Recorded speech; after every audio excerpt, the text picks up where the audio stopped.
Well, good afternoon. I don't think I can tell you about interstellar travel, but I will tell you how to get within the solar system potentially faster and get into orbit about planets that really we have a hard time getting around.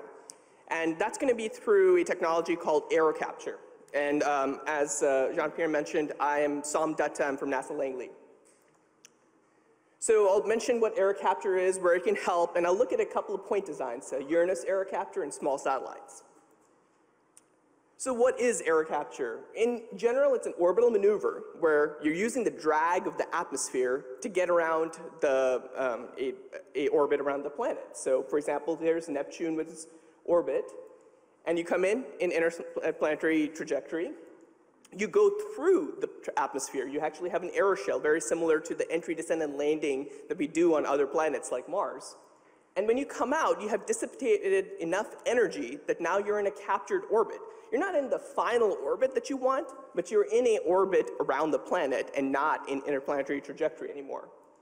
And you could do a couple of burns, one at the apogee, and then another one at the perigee. And with that, you're now in the science orbit that you've been wanting to be.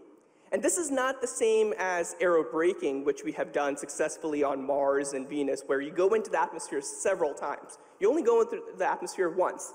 You go through it with an aeroshell, you come out without the aeroshell, and your orbiter is there. So where can Aerocapture help? And this is not a new technology. We have been talking about this since before I was born, from the 1960s and 70s. Really, one of the best destinations for it to be used is on the outer planets, Uranus and Neptune.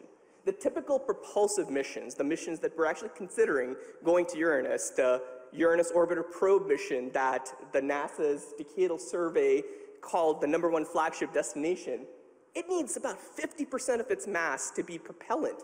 Because when you get to Uranus and Neptune, you need to do a delta V. You need to do a burn that's about 1 kilometers per second or maybe even 2 kilometers per second, depending on how fast you're getting there. And it's not really it's not very quick to get there. It takes about 13 to 17 years to get there. That's where Aerocapture can help. You still need some propellant. You saw the 2 burns that I talked about, but you need a lot less propellant. I'll talk about that in a bit. And you could take the savings of the propellant and choose a different launch vehicle. You can change your launch opportunities. You don't have to launch only in a certain time period anymore. And you can actually get there faster, because with Aerocapture, it's less sensitive to how fast you are when you're getting there. So your trip time could take 3 to 5 years less. That's a big change. That's a lot of science missions you can do, or a lot of science productivity that you can do by decreasing the number of years you're getting there. Best of all, think about taking a flagship class mission. That's the most expensive class of mission NASA does.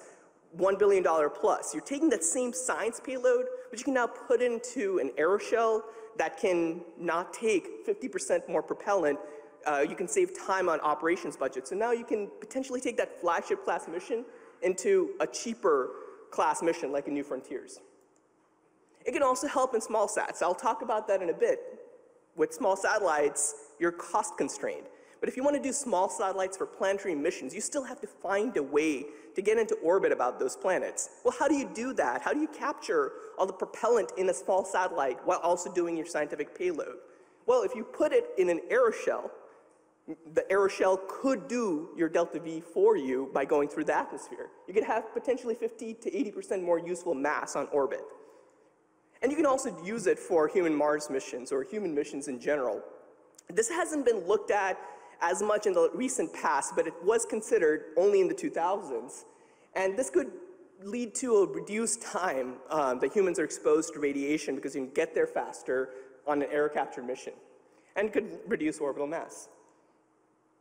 So when people looked at Aerocapture only about 10, 15 years ago, they were looking at spacecrafts that look like what it does in the top right over there. It's a big oblong bullet-like shape. They called it ellipse sled. And that meant that it's a new type of shape that you need in order to get to do Aerocapture, especially at places like Uranus and Neptune. But there have been a lot of development in the last 10, 15 years. The guidance navigation control has improved tremendously. 10, 15 years ago, we hadn't even done a hypersonic entry into a planet where we guided the vehicle. Now we have done 3 of them. The predictor-corrector systems that people could use to do this have been flown on things like Artemis 1, and the thermal protection system has advanced that can do this kind of mission, as well as things like optical navigation and autonomous navigation that can help improve the accuracy that you have of your states when you're close to the planets.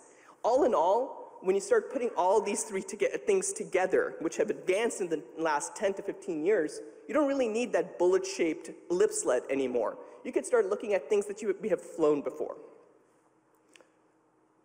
So that's where I get to Uranus Aerocapture, one of my point designs. So actually, you've seen a lot of people talk about the Uranus mission already before me. I was actually part of the Uranus Orbiter and Probe mission concept study that was done a couple of years ago.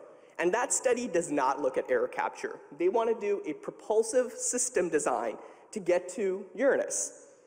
Your launch date is somewhere in the 2031, 2032 time period, running out of time to get to that launch date. And it's still 13 years of transit to get to Uranus, so it's not a very fast transit. When you get there, it's 1,000 meters per second delta V, which is about 2,000 kilograms of fuel. And basically, 60 to 70% of your fuel of the launch mass is fuel. Your nuclear power source is out there for 13 years of its use. But now, recent studies, and not just studies by me, recent studies independently has shown that the same strategies that I talked to you about, the advanced guidance navigation, the TPS, the optical navigation, can mean that we can go from that bullet-shaped concept into aeroshells in the bottom right there that look just like our Mars missions. And we can get to Uranus in 7 to 9 years. We can save about 1,000 kilograms in fuel on the orbit insertion. And maybe this will propel it to be where you could do the same science as the UOP mission, the same kind of orbiter the UOP looked at, but you can do it at a faster time period. Similarly, small satellites can benefit a lot from Aerocapture. The planetary exploration is going to be done more and more by small sats. The picture on the bottom left, you can look it up on NASA's website. That's a small satellite fleet right now in the solar system. A lot of it is centered around Earth, but you can see tiny dots here and there on other planets, and I expect that to change a lot with proposals like the Simplex proposal that NASA does, where they're right along to other planets. We're going to start seeing a lot more small satellites in other planets. But again, you're volume constrained and you're mass constrained. How do you take so much fuel so that you can decelerate and get into orbit around the planets? Are you always destined to have flybys and that's it? You can't have an orbiter on a small satellite? Well, I would say that things like deployables, which are there on the right-hand side, bottom right over there. You can have mechanical deployables, things that open up like an umbrella, or inflatable deployables. NASA recently tested that inflatable decelerator that you see in orange called Lofted. It successfully flew in November. It was the largest aeroshell humans have ever flown, 6-meter diameter. Things like that could help a small satellite get into orbit around another planet. It's the same kind of idea. It's an aeroshell, just like what we have flown before. It has a thermal protection system. It inflates or it opens up. And then once you're done with the maneuver, you get rid of it. So hopefully you could see that Aerocapture can be a savings in terms of mass, in terms of volume, in terms of time. It has huge implications for planetary science applications, such as going to Uranus and Neptune, or small satellites or human Mars exploration. And the recent advances in GNC, TPS, and navigation have really extended the ability of what Aerocapture can be used for. It really is especially enabling for a Uranus flagship mission, or small satellites.